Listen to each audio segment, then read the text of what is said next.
statement that you may hear from people out there. You are not the first person to lose an individual. Move on. Yes, I'm not the first one, but I'm the one who knows the pain. I'm the one who knows the connection, the relationship I had with the deceased.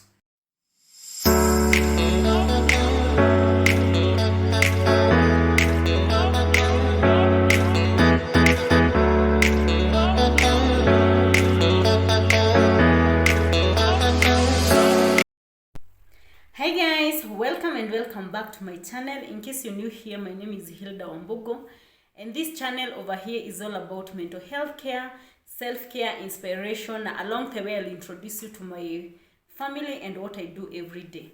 Now, talking of mental health, last week we were here and we discussed on something that is grief, and I hope that content got to the right ear. I hope that content reached to someone out there who is maybe taking care of a loved one who've lost an individual, who is taking care of an individual who've lost their job, and I hope that you took something home. Now, let me give a recap of what we did. We talked on what grief is and how grief comes in terms of what we've lost, because we said we can lose a number of items to make us go through grief. Again, we touched on the stages of grief, and finally we are here for a part 2. And today, what I would want us to touch on is Sisi. Okay, yes, what I mean is there's an individual out there who've lost their loved one, but we are usually there to support them. I'm Hilda, who is a therapist, and I have a client of mine who've lost a pregnancy, who've lost a loved one, who've lost their job, and they are there for therapy. Meaning, I'm there to support them. There's an individual out there who has a friend who've lost their job, who've lost their marriage, the same thing. They are there for them for that support. So today I would want to talk about those individuals who takes care of those who are going through loss. And why I'm doing that, it's because a number of people out there usually come to me and they are like, I have a friend of mine who've lost her kid and I do not know what to do. This individual comes, they break down, they cry, mimi sijuangi nitamwambia nini. I have this individual who lost their job. Now they've sunk into drinking. I do not know what to tell them. And one thing I would begin by saying, loss is not something easy when it comes to even we as therapists and you out there, because kufikia breaking that bad news, if probably you're doing that, to tell this individual that they've lost their job, to tell this individual that they've lost their good health, to tell this individual that they've lost their loved one through death, it's not easy. Yani ukiwa hadi therapist and maybe you had a connection with this patient, you had connection with their relatives, you've seen them and how they've been working with this patient, and all of a sudden they are not there. You are like, how will this family member take this news? How will they respond? How will they recover from this? Yani, so much comes through your mind and you're stuck and you're confused as them on what to do from that point and how to help them. And so what I would begin by saying, when loss comes in, those friends who are around this individual who is mourning are lost with words. They are confused. They even tend to cut off communication with this individual who is going through loss, because you are confused on what to tell them. And that is why most of the times unapatanga people out there are like, just move on. The statements that you would hear from these individuals, just move on. It's God's will. everything will be okay, because we do not have words to tell these individuals. And one thing that I mentioned earlier, when we are going through stress, a number of things changes. When we are mourning, when we are going through grief, a number of things changes. Our systems are no longer the same. We are under stress, we are not able to eat, we are not able to sleep, we are not able to maybe to attend work, we are not able to function properly or as usual. So I'm a mess. Sikuli, silali, nikiamka I'm fatigued, nikienda kazi I'm fussy, niko na tantrums before nijue nimepewa barua. So if you're around this individual, most of the 90% of people out there do not understand what this individual is going through. And what I want from you is you being the HILDAH that I know, which is not possible at that particular moment because a number of things are going on. And that is why unajipatanga ukiwaambia let him rest in peace. Let's move on, because you want the HILDAH that you know, the HILDAH who is normal, the HILDAH mwenye hakuangi na stress, mwenye anaweza kula, kwenda kazi na kufunction normally. But it cannot happen at that particular moment. So a number of things that we can do for this individual who is going through loss, this individual who is training, who is lost, who is isolating, who is not feeding, who is not sleeping, who is messed up, is to first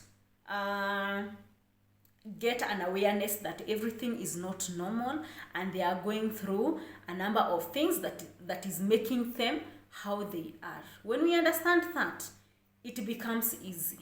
It becomes easy to be with them. It becomes easy to walk that journey with them. It becomes easy to listen to them, to tolerate everything that happens around their lives. And maybe I can give a number of things that you can do when you have a loved one who is going through grief and you're stuck on what to do. Honestly, you will hear a number of things from people out there. Now, some of the things that we say to these individuals are, it's God's will. And just have a seat and take a moment and think. We are told, because we are Christians and the majority of us are Christians, we are told that this God loves us so much. Sindio? But this God have taken away my job. This God have taken away my loved one. This God has taken away my good health. And then you're here telling me it was God's will. What have I done to deserve that loss? That is what would come through my mind when I get that statement after maybe I'm going through a hard time, I've lost my job and all that. You'll hear another statement like, let them rest. No, don't talk about them. That is why they keep appearing in your dreams and all that, which is true. But again, this is an individual that they've lived with for around 10 years. And then all of a sudden you want them to cut that connection, to cut that relationship with this deceased one. That may take time. It may take like forever. Another statement that you may hear from people out there, you are not the first person to lose an individual. Move on. Yes, I'm not the first one, but I'm the one who knows the pain. I'm the one who knows the connection, the relationship I had with the deceased. So I'm not the first one, but people mourn differently. We mourn differently now. One thing that I've heard people say ni huwezi sikia uchungu ya mtu mwingine when they lose. You cannot feel that pain until you are in their shoes. The other thing that you'll get from people is, we've seen worse than what you're going through, so move on. But imagine and sit down or imagine what other thing is worse than death. Yani someone have lost a loved one through death, and I'm here telling them I've seen worse than that. What other thing could be worse than losing a loved one that you've been with for a number of years? What other thing can be worse than that? What other thing can be worse than losing a job at a time when you need it and you are depending on it to survive and all that? What other thing can be worse than that? So sometimes we usually don't even know tukitoa maneno kama hayo, but they can be very sensitive when it comes to an individual who is going through loss. They feel like no one is understanding them and all that. Now that is why most of the time you find individuals who are going through grief, they isolate, wanajikalisha, hawataki kuwa in society because people out there are not understanding them. People out there are judging them that they lost their kid a year ago. They are still mourning. They are still posting it on Facebook, on social media, and all that. Meaning they've not moved on. Let them rest. Let them move on. So these individuals tend to isolate, wanajikalisha. They lose interest in what was an interest to them at a particular time. Again, unapata this individual kama ni kanisa alikuwa anaenda, anawacha kwenda because where we feel encouragement should be coming from, it's the same place tunaambiwa you are welcoming back the dead. You're encouraging them, you're not letting them rest and all that. Na probably this individual who've lost their loved ones hataki kusikia that at this particular moment.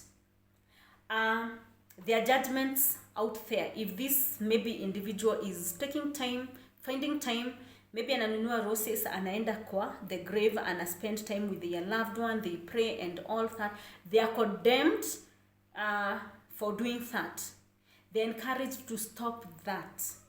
That is why you come across an individual who is grieving, but with the time amekuwa a mess. They've sunk into drinking because they want to block what happened. They want to do away with the memories. They want to do away with the pains that they are going through. Kuna mtu utapata before you know they've lost their job because they are a mess, they cannot function at work and all that. But before we realize something wrong is happening to this individual, what do? Tunakwanga tumewajudge, tumewatupa, yani they are mourning and they are in that space alone. That is why they feel like the world is coming to an end. To an extent, you'll come through an individual who is even suicidal because they want to end their lives. So what can we do to these individuals who are going through grief, who feel like everything is lost and all that? One thing I would begin by saying is there is no amount of words that you can tell this individual that could or can make sense at that particular moment. At that particular moment, yenye nime lose job and you are like, it's God's will. At that particular moment that I've lost my loved one through death and you are like, it's God's will. That one cannot make sense. I make sense. Yes, God loves us as his children, as his followers. Na that is why unasikianga watu wakisema, yani Mungu ameninyang'anya huyo mtoto after worshiping him, after trusting in him. Such words. After working so hard, I've lost that job. So what I mean in short, there is no amount of words at that time that you could say to this individual that could make sense. So, what we can do is being there for them and being sensitive over what we are saying and offering support. And most of the time at that particular moment, especially if they've just lost their loved one, the much we can do is being there physically. In case they need a glass of water, we are there for them. In case they want maybe kwenda shopping, we are there to do that. In case there are visitors to come to that home, we are there for that. We are there physically. Emotionally, we are there. When they break down, let us stop telling this individual, apana wacha kulia, you should be strong for your children. You should be strong for your relatives. You should be strong for your mom. Remember, these are different parties who are mourning. Kila mtu ana mourn kivyake. Kuna mtu ana mourn bwana yake. Kuna mtu ana mourn baba yake. especially if they've just lost their loved one. Let them break down, let them talk. It's part of therapy, it's part of them healing. Because yes, you've told me to not break down because of that kid that I have, but what am I doing to myself? I'm acting strong, but I'm not. It's okay for those who can be able to, but if this individual breaks down, let them break down. Let them know that it is okay to cry. It is okay to feel bad. It's okay to regret. It is okay to talk and say whatever that they are saying. Be there for them. Let them cry. But most of the time I usually see when a loved one is gone, when someone breaks down, they are like, no, hatutaki hiyo maneno, muache kulia. No, let this individual be. This is an individual who's gone. He will never come back. He will never come back. And then, instead of supporting them, what we are doing is being there to make sure that they are the individuals that we know.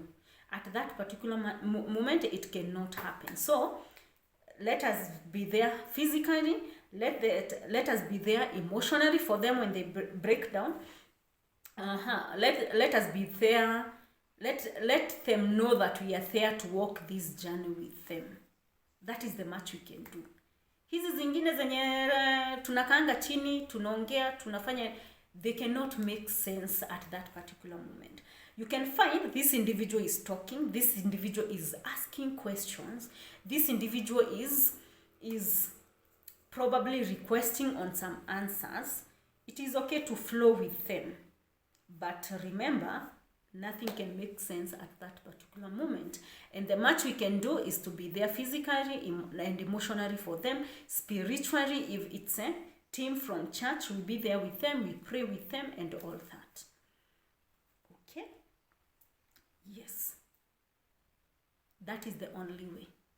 So you may identify an individual who is withdrawing, who is not able to eat, who is not able to sleep, and probably they lost their loved one like 6 months ago. This individual has approached you and akwambia, all of a sudden I've started flashing back on my husband, I've started flashing back on my job because she's not secured a new one. Give them time to talk about it. Because today I'm an individual who deals with stressors when I empty out. But before nikae chini hivi niongea nikuambia what is happening to me, na kwanga nimekaa nimeconsider, nimeona Hilda is the right person to sit down to and discuss this with them. And then imagine this individual is here with stories za mtu aliaga a year ago, and what do? Nawapea a stopper. Meaning, I do not want to listen to what they are about to say about an individual who died a year ago. Let us listen to them. If a year later this individual comes and they are breaking down, give them space. Let them tear down, let them talk. Because one thing I encourage my patients is to live one day at a time. Because grief is not easy. Now, one thing that we said, an individual can bounce back. Amefika acceptance, they bounce back to beginning with God to bring this loved one back, to bring this job back. So you can imagine an individual who lost their loved one a year ago, ako hapa, and you're like, what is happening to that? Is normal. And the other thing that I mentioned is we grieve differently. There are people who take a couple of days, there are people who take a couple of years, there are people who take years to process that. So an individual may come back, give them that time and ear to listen to them. The other thing that you may notice is an individual may isolate, na hataki kuongea, hataki kukula and all that. Find a way to get to know what is happening to them. What would they like to do today? And probably they would tell you, I don't feel like doing anything. and then umuulize, let me know why. At least umepata ka entry ka kujua ni kwa nini things are happening that way. Again, in terms of support, we encourage individuals out there to give a positive support. On the other hand, I support my clients to look for a positive support system. Now, what I mean by positive support system, once you've lost a loved one, or once you've lost what you loved, so many people out there are ready to be there, are ready to offer that ear, are ready to listen to you. But not everyone is usually there to walk with you. Remember, there's this individual who is telling you to move on. We've seen more than what you're going through and all that. At the end of the day, when you listen to this individual, you go back home more broken than you were. There's this other individual who is listening to you. Okay, break down, they are there for you. They are letting you know it's a process. It may take time. It is okay that today you woke up with that feeling of being down, because probably it is an anniversary, it is a birthday for this loved one that they lost. So I encourage my clients to work with a positive support system. Huyu mwenye anamu understand that it is grief and it may take time, and at least as much as they cannot feel their pain, they understand what this individual is going through. So hautaskia move on, tumeona mambo mingi, wachanga kushinda ukilia, sasa ukilia watoto watasema nini? It is okay. You can encourage them to do that in private. You can encourage them not to maybe do what? Or you can encourage them to grieve in a healthy way, whereby they are still watching out on themselves when you support them. The other thing that I would mention that I would want you to put in mind when you're walking this journey with this individual who lost a loved one or something that they loved, is that kuna a healthy way of grieving na kuna an unhealthy way of grieving. When I talk of healthy way, we deal with the different we deal differently when it comes to stressors. Kuna watu break down, they cry. Kuna watu who talk. There are people who do what? There are people who journal down. Those are some of the healthy ways that we can grieve, whereby we are breaking down, tunalia, tunatoa hizo emotions, and we feel relieved. Again, we can journal down, write how we feel about that day, why we feel that way. You journal to the loved one who left. You journal to that employer who sacked you with no reason, and at least we feel better. Again, there are individuals who can sit down and talk to an individual. That is the other way that we can grieve in a healthy way.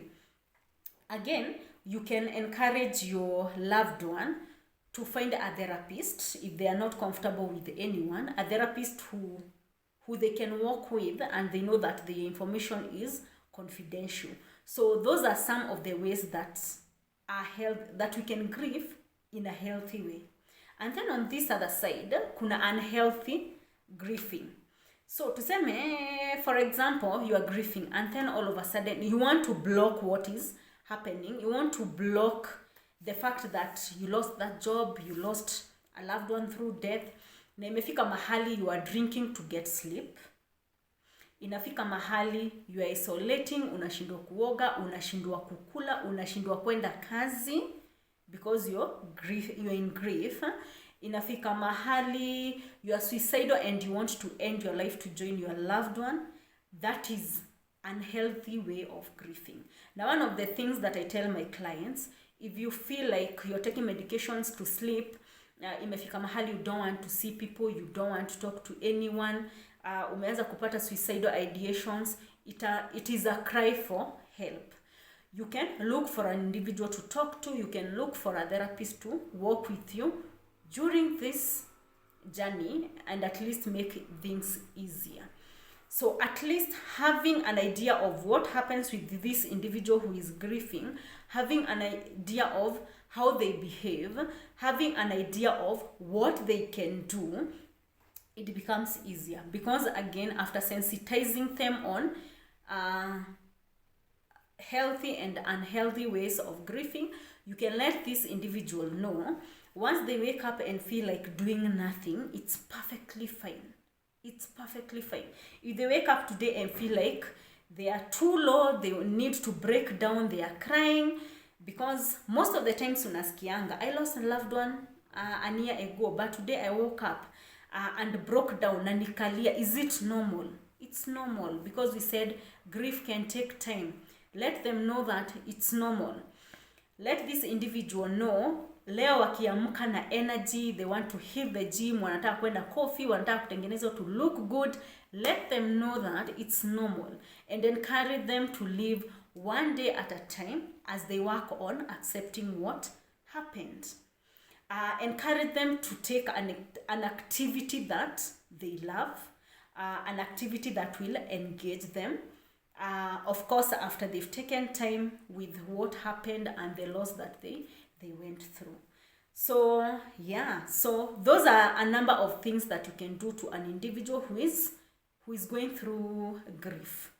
Because most of the times, I'm very sure watu wengi sana uchanganyikiwa and they are like, what do I tell them? And I feel it is important that I cover this, that I mention this, just to create an awareness out there of what happens when an individual is going through loss, what happens when an individual anasikia like the world has come to an end just because they've lost what they loved most. So thank you very much, guys, for watching. Thank you very much for sticking here, and let me know down below, have you learned anything? And if you've learned something, what is it? If you have an individual out there who is struggling with grief, who are still lost, and you are not able to handle them or to cope up with them or to deal with the pressures that comes with how they are behaving, let me know down below, and let me get those questions if they are there. Then give this video a thumbs up and let me know what other topic would you want us to cover. In case I feel there is anything on grief that I've not tackled, I'll bring it in our next episode. So thank you very much, guys, for your support. Stay blessed and may God bless you. And to all those who've lost their loved one, to all those who've lost their jobs, to all those who've lost themselves, to all those who've lost what they loved most, may favor locate you, may grace locate you, may peace be with you, and as you walk through this journey, may God channel the right person to walk with you. So thank you very much, guys, for listening, and I'll call it, I'll stop at this point, and until next time, bye bye, and God bless.